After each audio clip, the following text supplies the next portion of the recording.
I will say this early. I generally knew you were a star when I saw you in The Hired Man.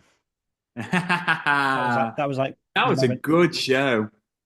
That was a good show. I remember finishing that show and saying to my now wife that that might be enough for me. That we did this beautiful show with a brilliant cast, and I kind of stood at the end and we bowed, and everyone loved it.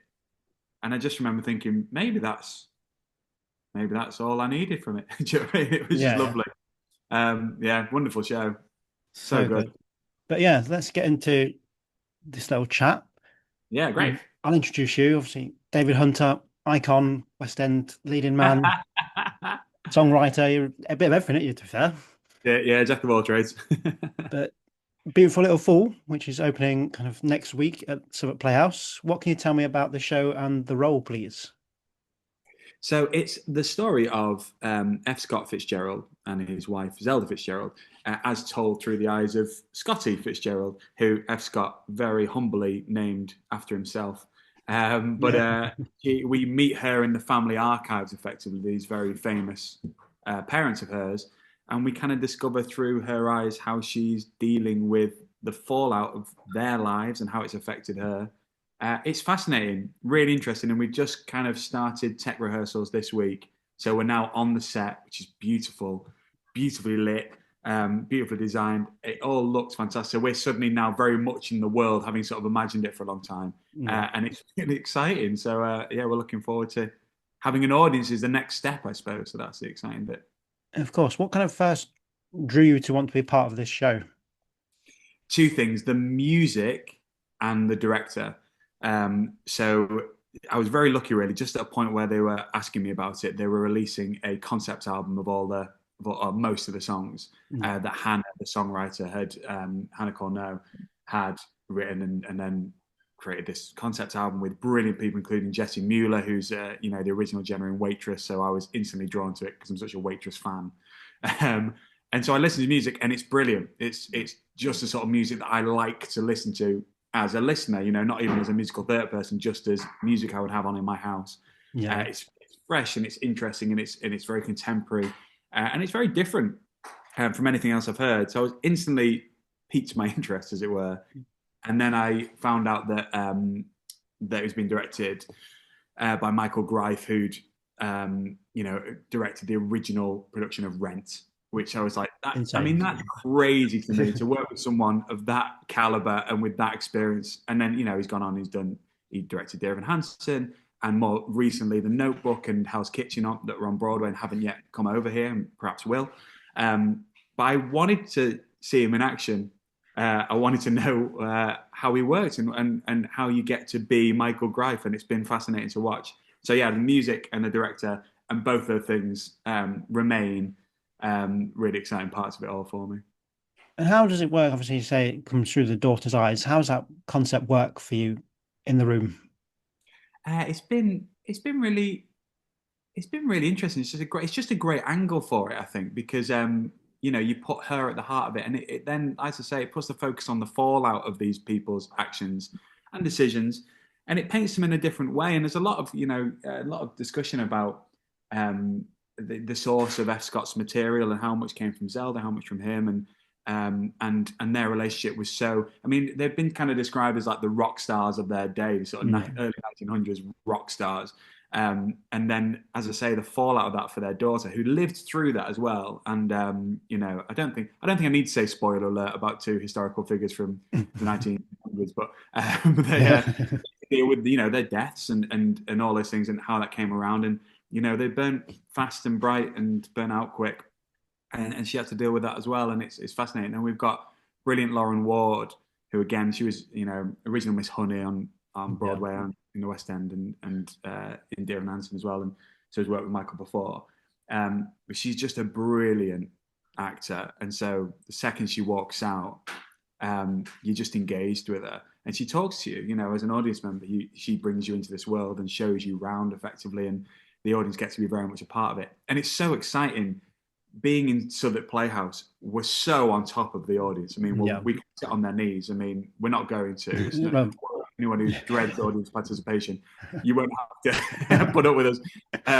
But yeah, I mean, even yesterday we were kind of checking this new bit, and Hannah spilt some drink, and we were wondering if we might have to say, on the front row is a splash zone. You may get one. So, but yeah, so we can be really intimate, and so Lauren coming out and just speaking to the audience and being there with them is a really wonderful introduction, and again just brings you into Scottie's world and allows her to tell a story, and then our characters sort of come to life around it. And what's it like when you are playing someone that has been a real person in history? What's that like? It's hard, and I think you have to make some choices. It has to be, you have to take the information you've got in the piece and how the writer sees these people. You've got to breathe that in. You've got to breathe some of the facts you might know or may not know about the whole thing.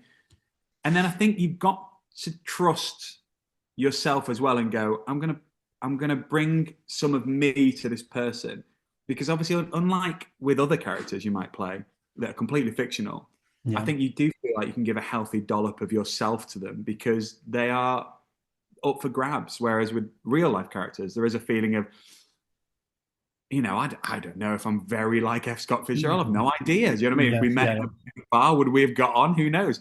But I think you have to trust and go, well, this is how I, as an actor, can tell this story. And the only way I can do that is by giving that healthy dollop of me. So he will have these moments of feeling certain, emotions at any time that I would, or whatever it is.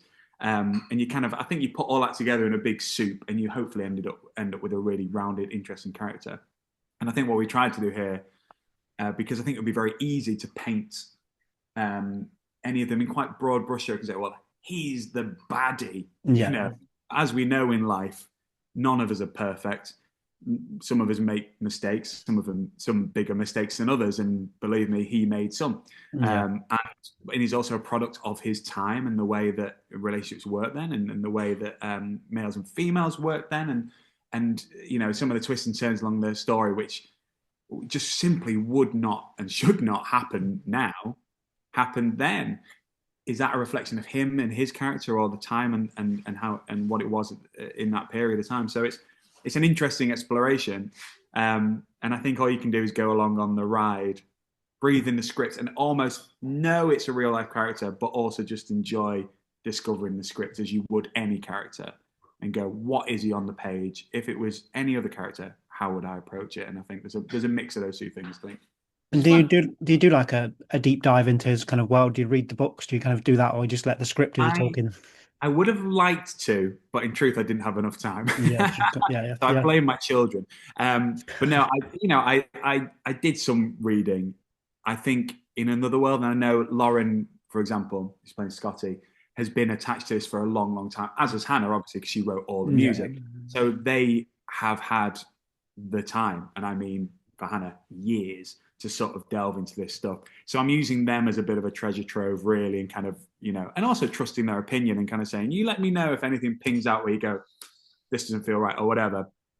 But on the first day, and it was music to my ears, really, Michael, the director, kind of said, listen, we can bring all our knowledge to it, but it's also entirely reasonable to take the script and to take that as the information you have, as you would with any other show. And the truth is, Mona Mansour, hang on, let me make sure I'm saying her last name right. Never said her last name out loud. Yeah. Mona Mansour. I'll go with that. Sorry, Mona. For that. Brilliant Mona, who wrote the script. Obviously, she is bringing all her research, but also her opinion and all those things into it. And I think it's important I engage with that opinion and carry that forward, because there's no point fighting the writer if she sees it as a moment of, F. Scott really using it, or being the real, negative force in that situation. There's no point me playing it. No, I think he was all right. In that moment. Yeah. So, go along for the you follow the wave of the script, I think. It must be so thrilling, obviously, as you say, Hannah being the kind of music and lyric writer, having her in the room, obviously, she's in the show as well, but it must be so thrilling yourself, obviously, as a music writer yourself, having her there. Yeah, it is. It's amazing to watch, really. And we were watching yesterday, as I say, it was our first day of tech yesterday. So, and this is Hannah walking onto the set for the first time in this brilliant space with this unbelievable director, and even the set and lighting just just been designed so beautifully. Ben Stanton, who did the lighting, is like a 5-time, I think, Tony nominated lighting designer, and you can tell. Yeah. It looks beautiful. And I was saying to her, I was like, what's it like to have had this? You sat in a room, I think sort of 4 or 5 years ago now, and thought, I'm going to write some songs from the perspective of Zelda Fitzgerald. I think she started with, perhaps with Scottie. Yeah. And because she plays Zelda Fitzgerald. And suddenly here we are in another country, because she's American, as a lot of the creative team. Suddenly in another country, in a lovely theatre with a full set, lighting, costume, a whole team of people behind it, people discussing her lyrics and making suggestions, and this thing has just blossomed from her, the kind of seed of an idea many years ago. What a thrill! I mean, as you say, as someone who writes and has written a show myself, seeing it come to life to that degree. I mean, having someone like Michael Greif attached to it, and then Ben Stanton, and then absolute icons of theatre like David Hunter. Yes. But like, what an unbelievable thing. I mean, and you could tell yesterday she was, she's. We'd have a lighting change, and she would get very emotional. Yeah. Which I don't think we can necessarily expect from an audience, but it would be useful, I think. Yeah. An amazing achievement, and even now the fact that she's here as a writer, and then as Zelda, it's a big old part, and she goes through a lot in the show. What an undertaking, and to be able to compartmentalize those things in a different country away from your family and friends is an amazing feat. So fair play to her. And why do you think this show is perfect for a 2026 audience? I think, listen, I think first and foremost it's a really interesting topic. I think people go away wanting to know even more about these people and be fascinated about it, and may go away and read some of those books with sort of images in mind of the kind of key events through their lives. But I think the music is so today. It's a story from 100 years ago, but it's very much the music is so today, and the themes of the piece are so relevant and always will be. And I think that's always at the key part of theatre. And I find a lot actually when I'm doing sort of interviews like this is that I'm forever saying it's relatable to everyone, But the truth is that's what people look for in theatre, isn't it? And so if you've ever had a parent or a child, there's a lot for you to mine in this, there's so much themes of family and loss and the kind of, as I say, the kind of fallout of other people's decisions on your life, whether that's family or other people in your life, relationships, difficult relationships, brilliant relationships. We meet F. Scott and Zelda at a point in their life where it was all glowing lamplight. It's glorious. And we see where they get to, which is less so, shall we say. So it's a fascinating story, and I think one that A, is intriguing, but B, you will relate to for better or worse. So it'll be and as I say, the music is so fresh, current, contemporary today that it grounds it very much in the now, which I think is really exciting as well. And then for you, what is your, obviously not quite open yet with the show yet, but what's your kind of mental process for like an hour before a show? What's your inner workings like for that? I think always it's just getting to a place of calm and focus, so I can just relax. My favorite shows, because obviously the routine of doing the show after a while, like the 8 times a week, does become a sort of just kind of a test of getting yourself in a really good place for it. It's physically and vocally, and that will change day to day. What do I need? How do I manage where I am vocally today? Am I tired? Am I fresh? How many shows I've got tomorrow? All the things. Have I got an ear infection, which I have at the minute? All those things will be in mind. Exactly. But mainly, it's just about feeling zen. And actually, my favorite shows are the ones where none of my friends are in, none of the press are in. It's just, I can just do the show, hit the marks, do the things, try and engage with it. I prefer it really when all my focus can be on stage and with the people I'm with. And actually, audiences tend to complicate that somewhat. Important they come, of course, and we want them. But I do think your brain is so split, I think, on stage between this moment, these people, and then the audience, and how you balance those two things. And that is the mental gymnastics that I really enjoy. But actually, I like, before a show, just feeling, just be with yourself and just bring in all these big thought, like how's my voice, how's the audience, how's this, just bring it all in and just keep it nice and level and just do the thing, you know. And then to turn the tables for you, if you could ask F. Scott Fitzgerald about his life, what one question would you like to ask him? I'd be fascinating to see. I mean, to be honest, I'd be fascinated to talk to him for hours on end. But if I had Yeah, if I had the one question, which is reasonable. Listen, it's a magic question. He's not got all day. yeah, yeah, I think I would probably say to him, because the thing that kind of I battled with a little bit is like, do you see yourself as the villain of this piece? You know, yeah, because I don't, because I mean, I'm still in terms of like kind of mulling through. Is he the villain of the piece, or is he like any of us, trying his best and getting it wrong? And as I say, getting it very wrong at times, and but has vices, and there's addiction there and all those things. And how do you can you put that in the simplest terms? Because I think sometimes that's what we look for, isn't it, from entertainment? We like to know who's who yeah, very simply, and particularly in musical theatre, we can paint with very broad brushstrokes. There's the villain and she's the hero, and it's very clear. yeah, And what makes us interesting, and what makes it interesting as an actor, I think, as well, is that this isn't that clear, and what the pressures that drive him financially, in terms of his addiction and his ego and all those things, shape him into a really interesting character who does bad things. And I think actually a lot of the things you read about him will say he was a hugely romantic, generous, kind, warm, brilliant human, and a real beast and unkind and volatile and cruel and battling with his own demons. So it's but F. Scott, if you summarize that, how do you see yourself? Are you steeped in regret, or do you forgive yourself for those moments and justify them in various ways? Which I think is probably the answer, and this has helped me because I think this is true. Surely that's what any human being goes. They look back and go, yeah, I was having a really tough time. I was really struggling with alcohol. I was really unhappy in myself. I went down this path and I was consumed by ego. And I look back and go, God, why was I so concerned by it? Particularly with the sorry to waffle on, but particularly with the knowledge today, because Great Gatsby wasn't a hit in his lifetime. It was only after the fact, really, that it grew into what it is today.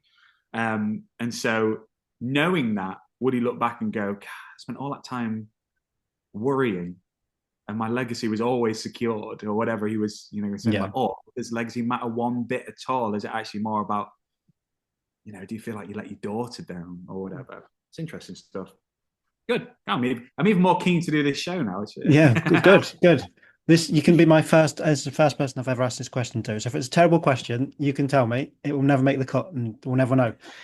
But if you could bring any of your previous characters to watch this show, who would you bring with you? Who would I bring? I think I'd bring Guy from Once. Yeah.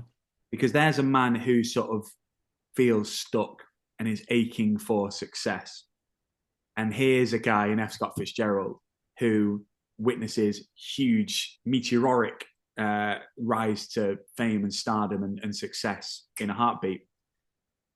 And the reality of that isn't as glowing and glorious as you might expect. And I think that might be a good thing for Guy to see and reconnect with the idea that actually just making the music and making the art is the thing that he loves. That's how I'd see it, I think. And that the success is secondary. And these questions I ask just everyone I interview. What was the kind of first piece of theatre in your life that you saw that had that big impact on your journey? Blood Brothers, which I think is probably true for a lot of people. There was a collection of things really in the 90s for me when I started singing theatre. My mum started taking me and my sister, and we saw Blood Brothers, we saw Jesus Christ Superstar and Phantom of the Opera. And many of those shows I've tried to avoid seeing again. I have seen two of them again, but I don't see them often. And I certainly don't make a habit of it because they were so special, and I saw them through such childlike, wondrous eyes that have now, the magic of theatre for people who work in theatre, you know, it becomes less and less and less because we see the kind of, you know, Yeah. of set girl on stage, or, you know, we see all the nuts and bolts of the thing. And so I'll never quite be able to see theatre. Occasionally it pops up with a great show where it surprises you or something. But the way I saw Blood Brothers in those days, and Jesus Christ Superstar and Phantom, will never be matched. And to watch it without spoilers as well. I mean, to not know that. I mean, how often do we get to do that now? Even when shows are open now, so much we see. You know, we see the rehearsal pictures, we see the rehearsal footage, we see the pictures. You know, I never got to see a Vita when it was on. I feel like I've seen it because Me too. I've seen the videos, I've seen the pictures, I've seen the bows. You just were so invaded, and obviously you have to do that to sell these shows. But actually, I would love to see some shows that I and we did this. I've gone so much on a tangent here, but enjoy. When we went to New York recently, we went to see The Outsiders, and we just picked up a ticket because we were like, oh, it's not on in town. Let's go and see it. And I knew nothing about it. I knew none of the people in it, because obviously usually in the West End, I'll probably have a friend or someone who I know in it. And so I didn't know what the set looked like. I didn't know what the music was like. I didn't know anything about it. I'd never seen a picture or a backstage shot or anything, or followed any of them on Instagram.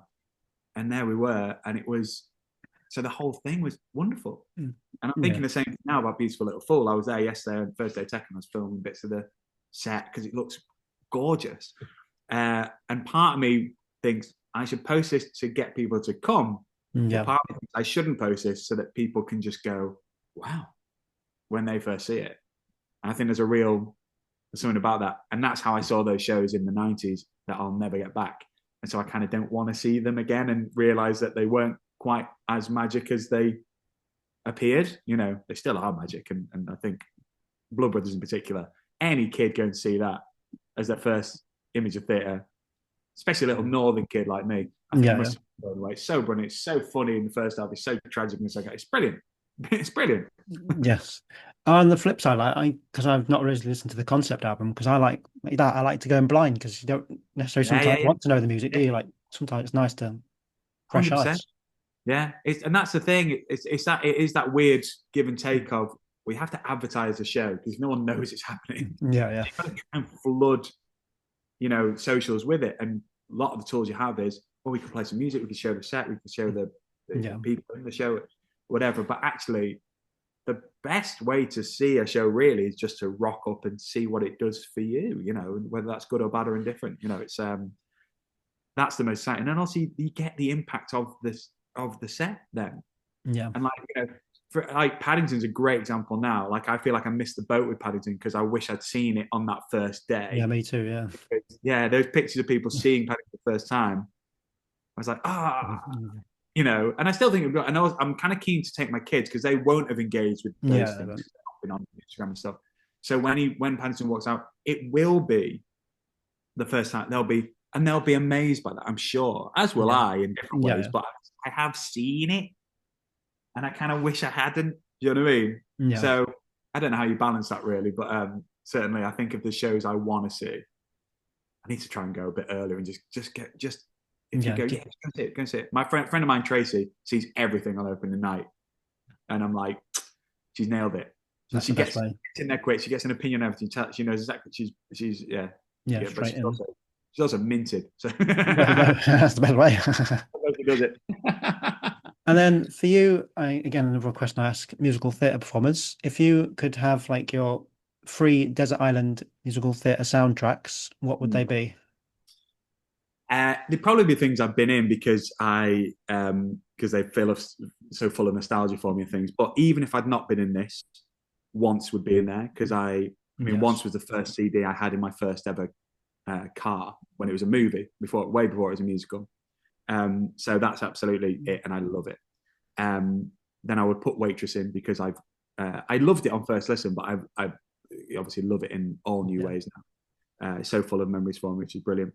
And then a show I've not been in, but was a kind of part of in a weird way, was Jesus Christ Superstar. And again, it's one of the first shows I saw as a kid. As soon as that comes in, hots. I think it's brilliant. It's got loads of different vibes as well. So I think I've got something for every mood there. So those are my 3, I think. It's a good point to drop in some cheeky promo that 13 going on 30s soundtrack's coming Yeah. out Well, soon. listen, when that one comes out. So yeah, spring. They said spring, didn't they? In truth, I don't know Yeah. the date. But it's all recorded. It's all in the can. So 13 Going on 30 cast album will be out early this year-ish, first quarter. And that's, I mean, that's got some absolute, absolute bangers in. And I think that's really lovely because I'm sure that show will have a life at some stage. I'm Yeah. absolutely certain it went down so well in Manchester. It went down so well online. They absolutely like ate it up around the world. They loved it. The kids in it so wonderful. And the music's excellent. And I think the music becomes even more excellent the more you engage with it. And actually, I think it's when it does have its next life and people come to the show knowing that music is going to be even more thrilling, I think, and they'll be excited for certain songs coming up. And I do think that's one where it's like, yeah, knowing this music will be all the more satisfying, I think, to come. And I think when it does run as well, it'll have a lot of return visitors that will find real warmth, comfort, and joy in it. And I think that's probably the sort of show that a lot of us could do with it in a minute. You know? Yes, one of my friends works front of house in Manchester and raved so hard. Great. Oh, it was so fun. It was just joy, you know. And for me, it's exactly the sort of part I like to play. I was likening it to Waitress a lot. Actually, it's kind of Lucy Jones doing all the hard work. I pop on a few funny scenes, a few lovely songs, and then go and have a cup of tea. Happy days. Yeah.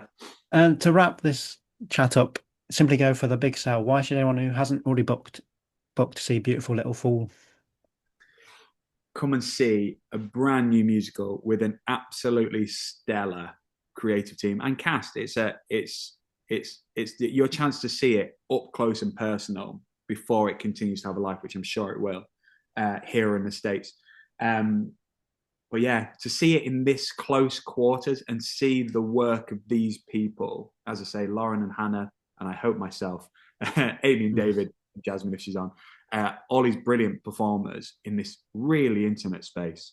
It's going to be such a, it's such a unique thing, and not many people will get to see it over the course of the run, you know, and see the set and the lighting by Ben and the direction by Michael up close, personal, and see the artistry of that, all wrapped up in this wonderful bow of a fascinating story with beautiful songs.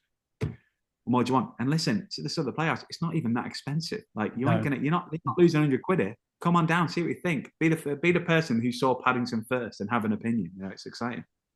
Yeah, hopefully it goes on that. I know, to compare it to Benjamin Button, which also started there. Hopefully it goes on. Yeah, exactly. Yeah, Benjamin, the poster in Southwark actually I was looking at yesterday. Benjamin Button, Operation Mincemeat, all have come through. Yeah, many others, you know. But that's it. I'm sure with this creative team behind it, they'll want to push on and do more with it beyond this show. And as with any band, I mean, I remember I saw Adele in a tiny room at the Royal Northern College of Music with about 100, 200 people on the day that her album was #1. And it's something I'm like, I'm so glad she played the whole of 19 from start to finish before she was really a star, you know. I'm not necessarily likening Beautiful Little Thing to Adele, but come and see things early. Come and catch it. See it. Be there first, and if it does have that meteoric rise, you can be smug about it forever. Likewise, full circle. Same seeing you, hired man to where you are now. Look at it. I didn't even mention the farm song because that's the banger, absolute banger of the world.